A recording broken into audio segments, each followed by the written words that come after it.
Hi friends, welcome to serials கொண்டாட்டம். நம்ம மூன்று முடிச்ச சீரியலில் இப்போ என்ன இன்ட்ரெஸ்டிங்காக போயிட்டுருக்கு அப்படின்னு பார்த்தீங்கன்னா, நம்ம நந்தினி பல தடைகளை கடந்த அந்த ஃபோனில் என்ன இருக்குது அப்படிங்கிற ஒரு விஷயத்தை பார்த்துட்டு சுரேகா அம்மா கல்யாணத்தில் நடக்கும்போதே அந்த கல்யாணத்தை தடுக்கிறதுக்கு அப்படியே அந்த கல்யாணத்தில் தட்டு மாற்றிக்கும் போது அந்த தட்டை நம்ம நந்தினி அப்படியே எல்லாரும் முன்னாடி வச்சு தட்டி விடுறாங்க.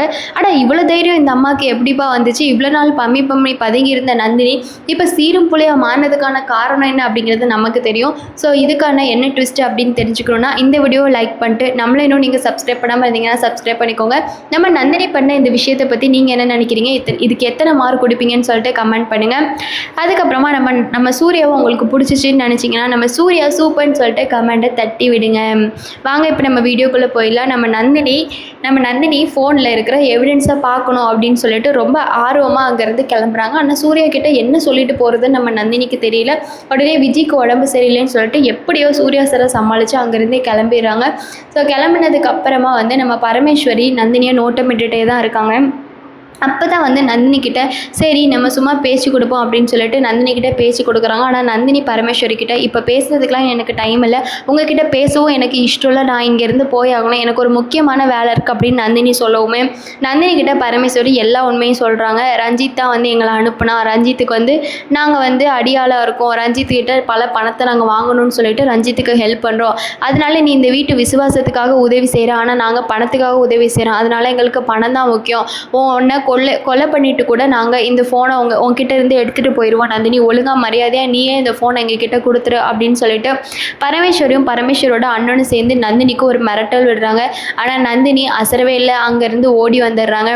ஓடி வந்ததுக்கப்புறமா பரமேஸ்வரோட அண்ணனும் நந்தினியை துரத்தி பிடிக்கிறதுக்காக நந்தினி பின்னாடியே ஓடுறாங்க.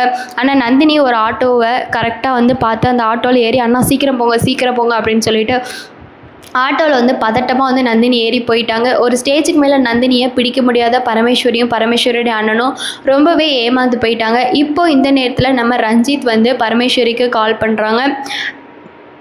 கால் பண்ணி என்ன ஆச்சு, அந்த நந்தினிக்கிட்டேருந்து ஃபோனை வாங்கிட்டீங்களா, மொபைல் இப்போ உங்கள் கைக்கு வந்துருச்சா, அது கைக்கு வந்தால் தான் என்கிட்ட இருக்கிற டம்மி ஃபோனை நான் மாற்றிட்டு அந்த நந்தினியை வசமாக நான் சிக்க வைக்க முடியும், மாட்ட வைக்க முடியும் அப்படின்னு சொல்லிட்டு ரஞ்சித் யோசிக்கிறாங்க. யோசித்த ரஞ்சித் பரமேஸ்வரி கிட்டே கேட்க பரமேஸ்வரி இல்லைப்பா, நான் அதை வாங்குறதுக்காக ரொம்ப முயற்சி பண்ணோம், ஆனால் அவள் நம்ம நினச்சதை விட ரொம்ப ப்ரில்லியண்ட்டாகவும் ரொம்ப ஸ்ட்ராங்காகவும் இருக்கா, அவளை எங்களால் பிடிக்க வைக்க முடியல, அவளை பிடிக்கிறதுக்கும் அவளை பிடிச்சி அடிக்கிறதுக்கும் பல அடியாள்கள் கண்டிப்பாக தேவைப்படும் நினைக்கிறேன் ரஞ்சித், அதனால எங்கள் ஒத்தாள்னால மட்டும் இது முடியாத விஷயமா இருந்துச்சு, அவளை பிடிக்கிறதுக்காக நாங்கள் ரொம்ப தூரமாக ஓடணும், ஆனால் ஒரு ஆட்டோ வரவும் அவள் அதில் ஏறி ஈஸியாக தப்பிச்சிட்டா, இப்போ அவள் எங்கே போயிருப்பான்னு சொல்லு ரஞ்சித், அதே இடத்துக்கு போயிட்டு நாங்கள் அவளை அடித்தாச்சும் கொலை பண்ணிட்டாச்சும் அந்த மொபைலை வாங்கிட்டு வர்றது எங்களோட பொறுப்பு, அதனால் நீ கவலைப்படாத மருமகனே அப்படின்னு சொல்லிட்டு பரமேஸ்வரி ரஞ்சித் கிட்ட சொல்லிடுறாங்க.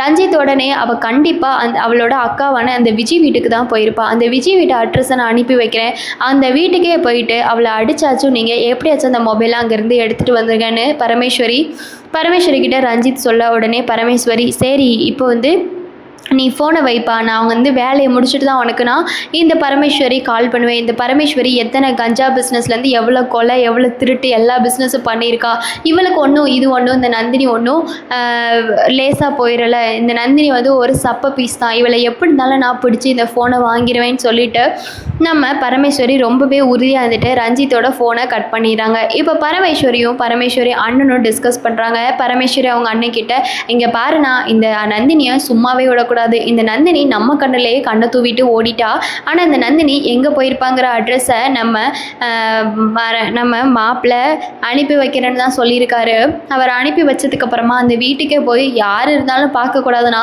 ஒரு 3 அடியால் கொஞ்சம் செட் பண்ணி நம்ம 5 பேரும் போய் அந்த நந்தினி கிட்ட வாங்குற மாதிரி பார்த்துக்கலான்னு சொல்லிட்டு பரமேஸ்வரி அவங்க அண்ணன்கிட்ட சொல்ல அவங்க அந்த அண்ணனும் பரமேஸ்வரோட அண்ணனும் அடியாளுங்க 4 பேரை செட் பண்ணுறாங்க. செட் பண்ணிவிட்டு டே மாப்பிள்ளை, நாங்கள் 2 பேரும்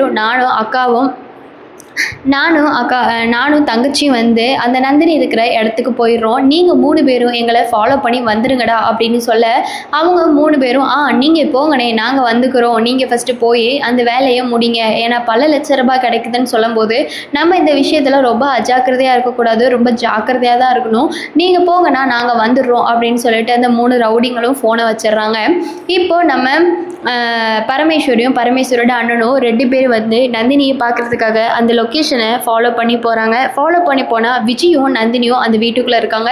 இதை வந்து பரமேஸ்வரி அந்த கதவோட ஓட்டையிலேருந்து பார்க்குறாங்க. பார்த்தா இவங்க 2 பேரும் வீட்டில் அந்த ஃபோனை வச்சு தான் டிஸ்கஷன் பண்ணிக்கிட்டு இருக்க விஷயத்த பரமேஸ்வரி பார்த்துட்டு, எப்படியாச்சும் இந்த கதவை உடச்சிட்டு போகணும், எப்படியும் இந்த வீட்டில் எந்த ஆம்பளையும் இல்லைன்னு தான் நினைக்கிறேன், இந்த விஜயோட புருஷனும் கண்டிப்பாக அந்த கல்யாணத்துக்கு தான் போயிருப்பான், இவளுங்க 2 பேரும் ஃபோனை பார்க்குறதுக்காக தான் இங்கே இருக்காளுங்க, இதுதான் நம்ம நல்ல சமயம், ஏன்னா ஏதாச்சும் ஒரு ஆம்பளை இருந்தால் தான் நம்மளுக்கு ஒரு பிரச்சனையாக இருக்கும், ஆனால் 2மே பொட்டச்சிங்க தான் இருக்காளுங்க, அதனால இவளுங்களை அடிச்சுட்டு நம்ம உள்ளே போயிடலாம் அப்படின்னு சொல்லிட்டு யோசிச்ச பரமேஸ்வரி அடையாளங்களை வச்சு அந்த கதவை உடைக்க ஃபஸ்ட்டு கதவை தட்டி பார்க்குறாங்க. தட்டி பார்த்தோன்னே நம்ம நந்தினிக்கு ஒரே பதட்டம் ஆயிடுச்சு.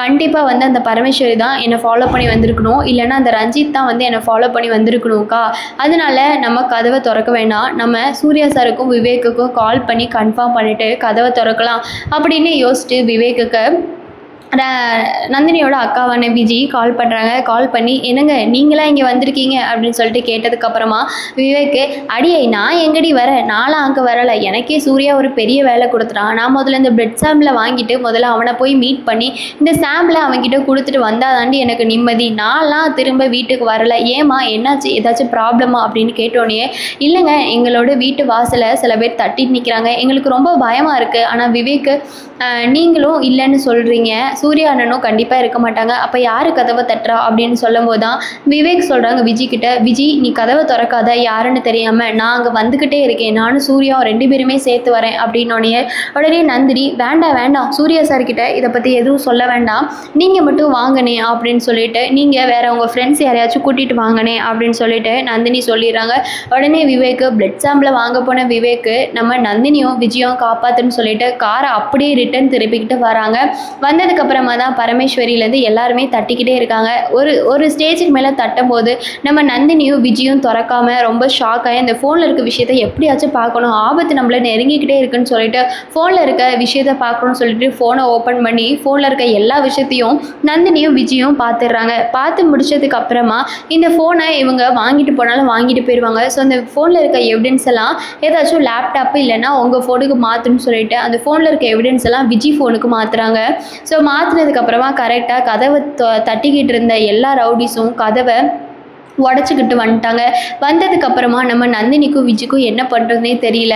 உடனே பரமேஸ்வரி, என்ன எங்கள் கண்ணில் நீ மண்ணை தூவிட்டு ஓடி வந்த, இப்போ பார்த்தியா, இப்போ ஒன்றால் எதுவுமே பண்ண முடியாது, அந்த ஃபோன் எங்ககிட்ட டிசிப்ளினாக நீயே கொடுத்துட்டீங்கன்னா உனக்கு நல்லது, இல்லைனா உன் அக்காவை கொலை பண்ணிடுவேன்னு சொல்லிட்டு விஜி கழுத்தில் கத்தியை வச்சு மிரட்ட ஆரம்பிச்சிட்டாங்க. உடனே நந்தினி ஃபோனை அவங்கக்கிட்ட கொடுத்துட்டாங்க. உடனே பரமேஸ்வரி அந்த ஃபோனை வாங்கிட்டு நம்ம ரஞ்சித்துக்கு ஃபோன் பண்ணி, ஒரு குட் நியூஸ், இந்த ஃபோனை நாங்கள் நந்தினிக்கிட்டேருந்து வாங்கிட்டோம், அவங்க அக்காவை மிரட்டினோடனே நந்தினி பயந்துக்கிட்டு இந்த ஃபோனை கொடுத்துட்டா அப்படிங்கிற மாதிரி சொல்லிடுறாங்க. இதுக்கப்புறம் என்ன ஆக போகுதுன்னா அவங்களுக்கே தெரியுமே. இந்த வீடியோவை லைக் பண்ணிட்டு சப்ஸ்கிரைப் பண்ணிக்கோங்க. நெக்ஸ்ட் வீடியோவில் பார்க்கலாம். டாடா.